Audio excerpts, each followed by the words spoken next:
Hello hello hello और नमस्ते सभी को।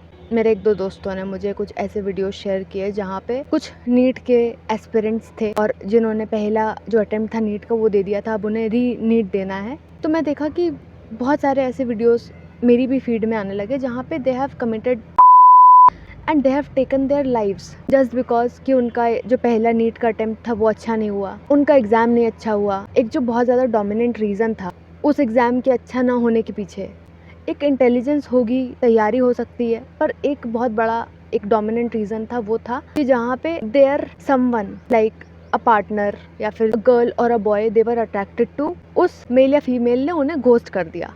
मतलब एग्ज़ाम के 3-4 दिन बचे और उन्होंने इस नीट के एस्पिरेंट को घोस्ट कर दिया। घोस्ट मीन्स कि मतलब बात करनी बंद कर दी, ब्लॉक कर दिया, हर जगह से ब्लॉक मार दिया। I don't usually want to talk on such topics क्योंकि ये बहुत ही सेंसिटिव टॉपिक्स होते हैं, बट इतने सारे प्रोमिनेंट केसेस मैंने सुने हैं। एक तो फीड हमारी किस तरीके से काम ही करती है, जब हम एक दो चीज़ें वैसी ही देखने लगते हैं तो सब कुछ वैसा ही आने लगता है। तो ये जो स्टूडेंट्स हैं अभी जस्ट 12वीं करके निकले होते हैं एंड और हम सबको पता है कि teenagers are one of the most vulnerable people, it's one of the most vulnerable age. तो ये कमिट करना और जो अपनी जान ले लेना, दिस इज़ नॉट समथिंग जो कोई नई चीज़ है, पर ये एक ऐसी चीज़ है ना, there is some kind of a newer pattern to this. क्योंकि ऐसा पहले भी होता था, लोगों के जब यूपी बोर्ड के रिजल्ट्स आते थे, 10th के, हाई स्कूल के, 12th के जब रिजल्ट्स आते थे तो लोग डर के मारे, सोसाइटी के एक्सपेक्टेशंस की वजह से, सोसाइटी के डर की वजह से, अपने घर वालों की डर की वजह से, फेल होने के डर की वजह से they used to commit. But as I said there is a newer pattern to this. और वो क्यों हो रहा है? क्योंकि एक फैक्टर उसमें नया जुड़ गया है, क्योंकि फैमिली एक्सपेक्टेशंस अभी भी हैं, सोसाइटी का डर अभी भी है, सब कुछ वही सेम है, बस एक नया फैक्टर वो है जहाँ पे ये लव वाला एंगल, अटैचमेंट वाला एंगल जुड़ जाता है। And I am not here to mock anybody, we all have been through this phase. और ये चीज़ बिल्कुल भी नई नहीं है, पहले भी लोग अपनी नस काट लेते थे। जब लोग 10th-12th में होते थे, बोर्ड्स की परीक्षाएं हो रही होती थी, कुछ भी लाइफ चेंजिंग इवेंट हो रहा होता था, तो उसमें लोगों का सबसे ज़्यादा ध्यान या स्टूडेंट्स का सबसे ज़्यादा ध्यान लव वाले एंगल में रहता था। And it's not something very big और समथिंग न्यू, क्योंकि वो एज वो है। ब्रेकअप की वजह से लोग नसें काट लेते थे, अब आप नहीं सुनते होगे ये सब चीज़ें। एक्सट्रीम में पहले भी होता था, अभी भी होता है। अब हम आज जिस बारे में बात करेंगे ना, we will just discuss a pattern and I am not sitting here and judging anybody जिसने सुसाइड कमिट किया है, क्योंकि हमें नहीं पता होता है कि कौन किस मेंटल प्रेशर से गुजर रहा होता है। So we are not even allowed to जज देम कि हम ये बोलें कि हमारे ज़माने में तो ऐसा नहीं होता था, ये कैसे कमज़ोर बच्चे हैं। सबके ज़माने में ये सब होता था, पहले भी होता था, अभी भी होता है। जब तक सही से गाइडेंस नहीं मिलेगी, जब तक सही से लोग पेरेंट्स को काउंसलिंग नहीं मिलेगी, टीचर्स को काउंसलिंग नहीं मिलेगी, स्टूडेंट्स को जब तक गाइडेंस नहीं मिलेगी, ये होता रहेगा। It is not just one breakup जिस वजह से लोग अपनी जान ले लेते हैं। अब इमेजिन करो कि आप 12th आपने जस्ट पास किया है। 12th एक बहुत ही स्टेपिंग स्टोन होता है सबकी लाइफ में। आप कितने साल के होते हो? 16, 17, 18, not more than that.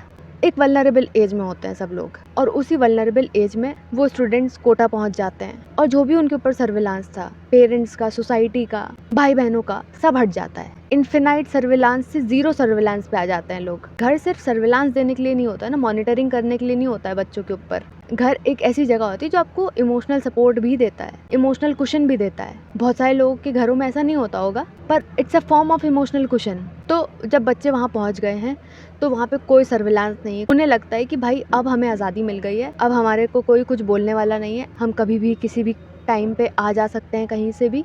And they are not wrong in it. It's like कि उन्हें पहली बारी आज़ादी मिलती है। कोई भी ऐसा होगा ना जिसको लगेगा कि भाई मुझे पहले हमेशा रोक के रखा गया है, उसकी जो पर्सनैलिटी होगी ना वो एक स्प्रिंग की तरह काम करेगी कि जिसे बहुत ज़्यादा दबाया गया है और अचानक से छोड़ दिया गया है। और अब वहाँ पे घर नहीं है, घर के लोग नहीं हैं इमोशनल सपोर्ट देने के लिए, इमोशनली अटैच करने के लिए, बात करने के लिए। आपको सिर्फ वहाँ पे पढ़ाई करनी है जाके, और पढ़ाई भी ऐसी कि एकदम कट थ्रोट कंपटीशन है। जिसको देखो वो मार्क्स के बारे में बात कर रहा है, जिसको देखो स्कोर के बारे में बात कर रहा है, जिसको देखो टेस्ट सीरीज के बारे में बात कर रहा है। एक टीनेजर मान लेते जो हॉस्टल में रह रहा है, खा रहा है, पी रहा है, पढ़ रहा है, सब कुछ कर रहा है, but he is getting bored of it. और वहीं पे उसको एक ऐसा दोस्त मिल जाता है जिससे वो हर चीज़ शेयर कर सकता है। उसके एक्सपीरियंसेस सेम है, उसके लाइफ एक्सपीरियंसेस सेम है, उन लोगों की एज सेम है, तो वो लोग सेम तरीके की बातें कर सकते हैं। और वो लोग दिन भर रात भर बातें कर रहे हैं। जिस टाइम पढ़ाई करनी चाहिए उस टाइम भी बातें कर रहे हैं, जिस टाइम खाना चाहिए, सोना चाहिए, उस टाइम बातें कर रहे हैं। बट एक दिन ऐसा आता है कि सामने वाला इंसान आकर के हमें ब्लॉक कर देता है, घोस्ट कर देता है, या that person does not want to continue with us. और वो किसी भी तरीके की फ्रेंडशिप हो सकती है। It could be a male male friendship, female female friendship और अ क्रॉस फ्रेंडशिप। हमें सिर्फ उस एक इंसान की अटेंशन की आदत थी, and we have considered that person as a very good friend, as a special friend. हमने समझ लिया कि वो हमारा एक स्पेशल दोस्त है, नया दोस्त है। अब हम स्कूल से निकले हैं तो पुराने दोस्तों को हटाओ, अब हमारा ये बहुत ही सही दोस्त बन गया है। But that person has moved on.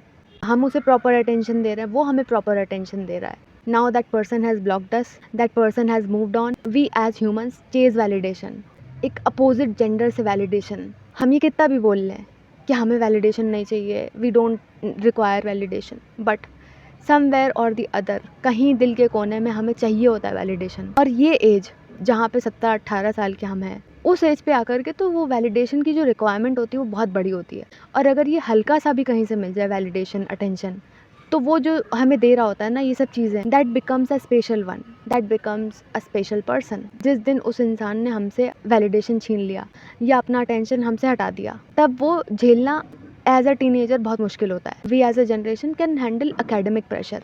Academic pressure कितना भी डाल दो, है ना, बोल दो कि तुम्हें आज 10 यूनिट कंप्लीट करनी है, 10 यूनिट कंप्लीट हो जाएगी, वो वाला प्रेशर झेल सकते हैं। पर किसी ने इग्नोर कर दिया, ये नहीं झेल सकते हैं। मैं यहाँ पे दादी अम्मा बन के बैठ गई हूँ और मैं जज कर रही हूँ कि नहीं ऐसा नहीं करना चाहिए, सिर्फ पढ़ाई पे ध्यान देना चाहिए। नहीं, आई एम नॉट डूइंग दैट, क्योंकि मुझे पता है कि हम सब ने किया हुआ है, मोस्ट ऑफ द लोगों ने किया हुआ है ये चीज़, क्योंकि we all have been through this. पढ़ाई के टाइम पे लोगों से बातें करना, सोशल मीडिया यूज़ करना, सब ने किया हुआ है। So there is no moral judgement to it. और हम कोटा के बारे में ही क्यों बात कर रहे हैं सर, अपने घर का एग्जाम्पल ले लेते हैं। जो लोग अपने घर में इमोशनली थोड़ा सा डिटैच्ड होते हैं, जिन लोगों के घर में इमोशनल सपोर्ट कम होता है, बट एक्सपेक्टेशंस का पूरा भार उनके ऊपर होता है, स्टूडेंट्स के ऊपर होता है। बहुत बार ऐसा होता है कि बहुत सारे जो यंग बच्चे होते हैं, टीनेजर्स होते हैं, जो यंग लोग होते हैं, they don't feel important anywhere. उन्हें ऐसा लगता है कि उन्हें कोई घर में इंपॉर्टेंस नहीं देता है, स्कूल में उन्हें कभी इंपॉर्टेंस नहीं मिली, सोसाइटी उन्हें इंपॉर्टेंट नहीं समझती है, फ्रेंड सर्कल उन्हें इंपॉर्टेंट नहीं समझता है। तो अल्टीमेटली वो खुद के लिए भी अनइम्पॉर्टेंट हो जाते हैं। और फिर उनकी लाइफ में कोई आता है जो उन्हें इंपॉर्टेंस भी देता है, अटेंशन भी देता है, वैलिडेशन भी देता है, सब कुछ देता है। अभी तक स्कूल में जब थे तो उन्हें कोई मैसेज तक नहीं करता था, अब उन्हें डेली कोई मैसेज कर रहा है, डेली कोई कॉल कर रहा है, कांस्टेंट अटेंशन दे रहा है, good morning, good night, good evening, क्या तुमने खाना खाया कि नहीं खाया, नहीं खाया तो मैं लेके आती हूँ।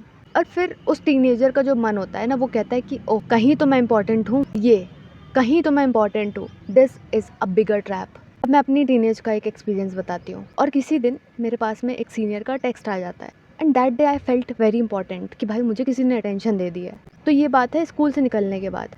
स्कूल से निकलने के बाद मेरी उस सीनियर से काफ़ी ज़्यादा बात होने लगी, अब बात करने में भी अच्छा लग रहा है। So what I conclude is we are not addicted to that person. हमें उस इंसान से कोई लेना देना नहीं होता है, उस सीनियर से कोई लेना देना नहीं था मुझे। It was related to that attention. बहुत बार students are not addicted to that person जो उन्हें अटेंशन दे रहा है, they are addicted to how valuable they felt. उस इंसान ने उन्हें कैसा फील करवाया या उन्हें कैसा महसूस हुआ, उस इंसान के around how valuable they felt, इस चीज़ से उन्हें ज़्यादा इम्पैक्ट पड़ रहा होता है। तो जब सामने वाला इंसान हमें ब्लॉक कर देता है तो हम वो सामने वाला इंसान नहीं खोते हैं। We are not afraid to lose that person, we are just afraid to lose our identity, we are afraid to lose emotional safety जो कि हम खो चुके होते हैं।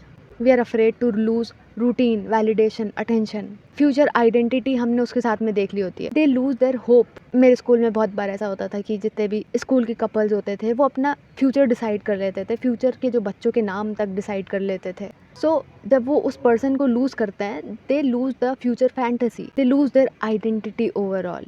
और जब ये सब चीज़ें लूज हो गई, जब ये सब चीज़ें ख़त्म हो गई, तो नर्वस सिस्टम उनका क्रैश कर जाता है। और ये नर्वस सिस्टम का क्रैश वो स्टूडेंट्स नहीं झेल पाते हैं, इसीलिए they stop eating, they stop studying, खाना खाना छूट जाता है, सोना छूट जाता है, पढ़ना छूट जाता है, बात करनी बंद कर देते हैं। They stop caring about life, क्योंकि जो सामने वाला जो इंसान था, क्योंकि जो उनका दोस्त था, जो उन्हें अटेंशन दे रहा था, वैलिडेशन दे रहा था, that became the psychological survival for them. और मुझे तो ये लगता है कि social media makes it worse all the time. जब हमारे पास में सोशल मीडिया है, इंस्टेंट हम किसी से बात कर सकते हैं, टेक्स्ट कर सकते हैं, सब कुछ कर सकते हैं। We can develop emotional dependency on any random person एक अननेचुरल स्पीड से। दो अजनबी सोशल मीडिया पे मिलेंगे, बात करना शुरू करेंगे और 5-10 दिन के अंदर वो मैरिज डिस्कस कर रहे होंगे, शादी, बच्चे, फ्यूचर, ट्रॉमा, डेस्टिनी, ये सब कुछ डिस्कस कर रहे होते हैं। क्यों? क्योंकि ये जो कांस्टेंट कम्युनिकेशन होता है ये एक आर्टिफिशियल इंटीमेसी क्रिएट कर देता है। तो इसीलिए हमें लगता है कि कोई हमें सामने से अटेंशन दे रहा है तो वो सामने वाला इंसान हमसे कमिटेड है। अगर सामने वाला इंसान हमसे अपनी पर्सनल बातें शेयर कर रहा है, हमसे क्लोज हो रहा है, तो वो हम मिस्टेक कर लेते हैं, उसको हम समझ लेते हैं कि ये हमेशा ऐसी रहेगा, ये क्लोजनेस हमेशा ऐसी रहेगी, क्लोजनेस परमानेंट है। पर ऐसा नहीं होता है। जस्ट बिकॉज सामने वाला रोज़ आपसे बातें कर रहा है, रोज़ आपको टेक्स्ट मैसेजेस कर रहा है, इसका मतलब ये बिल्कुल भी नहीं है कि वो आपका सोलमेट है। इसका मतलब ये बिल्कुल भी नहीं है कि उस सामने वाले इंसान में इतनी इमोशनल मैच्योरिटी ताकि वो आपके साथ में रुका रहे। And specially at this age 15, 16, 17, 18 और आगे जितना भी हो सकता है। तो इन सब केसेस में जब दो टीनेजर्स आपस में फ्रेंडशिप वाले बॉन्ड में एग्जिस्ट कर रहे होते हैं तो ऐसा तो होता नहीं कि सिर्फ एक इंसान दूसरे को अटेंशन दे रहा होता है। दोनों लोग एक दूसरे को इक्वल अटेंशन दे रहे होते हैं, दोनों को अटेंशन चाहिए होता है, दोनों को वैलिडेशन मिल रहा होता है। तो बहुत सारे लोग अपने आसपास के लोगों से ज़्यादा अटेंशन से प्यार करते हैं। उन्हें इस चीज़ में बहुत मज़ा आती है जब उन्हें कोई अटेंशन देता है, भले ही वो बदले में अटेंशन मिल रही हो। उन्हें मज़ा आती है जब उन्हें कोई चेस करता है, when they feel needed, when they feel कि कोई उन्हें हर समय मैसेज करता रहे, कोई उन्हें हर समय अटेंशन देता रहे, कोई उन्हें बहुत इंपॉर्टेंट समझ रहा है। और जैसे ही उस अटेंशन वाले, वैलिडेशन वाले, इन सब चीज़ों में जब रिस्पॉन्सिबिलिटी आती है, इमोशनल मैच्योरिटी आती है, तो उनमें से कोई एक इंसान होता है जो डिसअपियर हो जाता है और वही इंसान एक इंसान को घोस्ट कर देता है। और जो इंसान घोस्ट कर देता है वो तो गायब हो जाता है, पर जिसे वो घोस्ट करता है वो अपनी सेल्फ वर्थ को क्वेश्चन कर रहा होता है, बैठ के रो रहा होता है, बैठ के अपनी लाइफ कुर्बान कर देता है। वो क्रैश आउट झेल ही नहीं पाता और अपनी जान तक दे देता है। कभी भी बोलना एक बहुत एक्सट्रीम पॉइंट हो जाएगा, पर ऐसा बहुत कम होगा उन घरों में जहाँ पे जो बच्चे और जो पेरेंट्स हैं आपस में उन लोगों की बहुत बनती है। नहीं बनती है तो एटलीस्ट आपस में बात करते हैं। उन स्टूडेंट्स के पास में उनका एक सपोर्ट सिस्टम है, एज अ घर, एज अ फैमिली, जहाँ पे स्टूडेंट्स के पास में, बच्चों के पास में उनकी फैमिली मौजूद नहीं होगी, इमोशनल सपोर्ट सिस्टम मौजूद नहीं होगा, बच्चों को इमोशनल वैलिडेशन नहीं मिलेगा। तो वो इमोशनल वैलिडेशन, वो अटेंशन वो बच्चे बाहर सीख करेंगे जाकर, और वो इमोशनल वैलिडेशन जब वो बाहर सीख करेंगे तो बहुत सारे चांसेस हैं कि वो सामने वाला इंसान, जो बाहरी इंसान होगा, वो फ़ायदा उठाएगा। फ़ायदा नहीं उठाएगा तो ऐसे ही वर्थलेस मझधार में छोड़ देगा। And I am not the authorise person कि मैं किसी को एडवाइस दूँ, बट अगर आपके साथ में ऐसा होता है कि एक इंसान के जाने से आपकी पूरी जीने की इच्छा ही खत्म हो जाए, तो real problem is not that person, the real problem lies at the foundation of you. क्योंकि एट दिस एज जहाँ पे मेच्योरिटी आपके अंदर भी नहीं है, सामने वाले के अंदर भी नहीं है, that one person can not become your only way of confidence, only purpose नहीं बन सकता वो कि आप उसी की वजह से जिंदा हो, आप उसी की वजह से सर्वाइव करने वाले हो। ये ज़रूर हो सकता है कि जब आप एक इंसान के साथ में बहुत कॉन्फिडेंट महसूस करते हो, जब आप उस एक इंसान के साथ में होते हो, आपका लाइफ का पर्पस क्लियर हो जाता है, सब कुछ जो बड़ी बड़ी बातें होती है वो सब सही हो सकता है, but only if it is a real love. और सामने वाले को भी होगा। ऐसा नहीं है ना कि आपको सामने वाला टेंशन देकर के भाग गया, ब्लॉक करके भाग गया और फिर आप उसको अपना रियल पर्पस बना लो, आप उसको रीज़न ऑफ सर्वाइवल बना लो अपना। एक इंसान के चले जाने से आपका सर्वाइवल की इच्छा ख़त्म हो गई, जीने की इच्छा ख़त्म हो गई, तो वो प्यार व्यार नहीं है, वो एक इमोशनल डिपेंडेंसी है, दैट्स इट। और इंटरनेट इस स्टेज पे, इस क्रैश आउट वाली स्टेज पे इस साइकिल को फीड करता रहता है, सैड एडिट्स दिखा दिखा के, उस जेंडर के खिलाफ रिलेशनशिप वाली रील्स दिखा दिखा के, सारे जितने भी टॉक्सिक अटैचमेंट वाले जितने भी ट्रेट्स हैं सबको ग्लोरीफाई कर करके।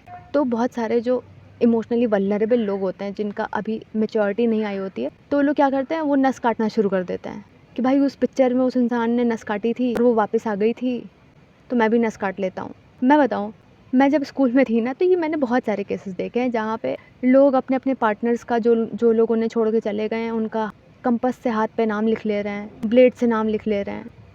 क्या वो इंसान वापस आ जाएगा ये सब करने से? तो ये सब पुरानी सारी चीज़ें देख देख करके, सीख सीख के people have like romanticised this emotional destruction.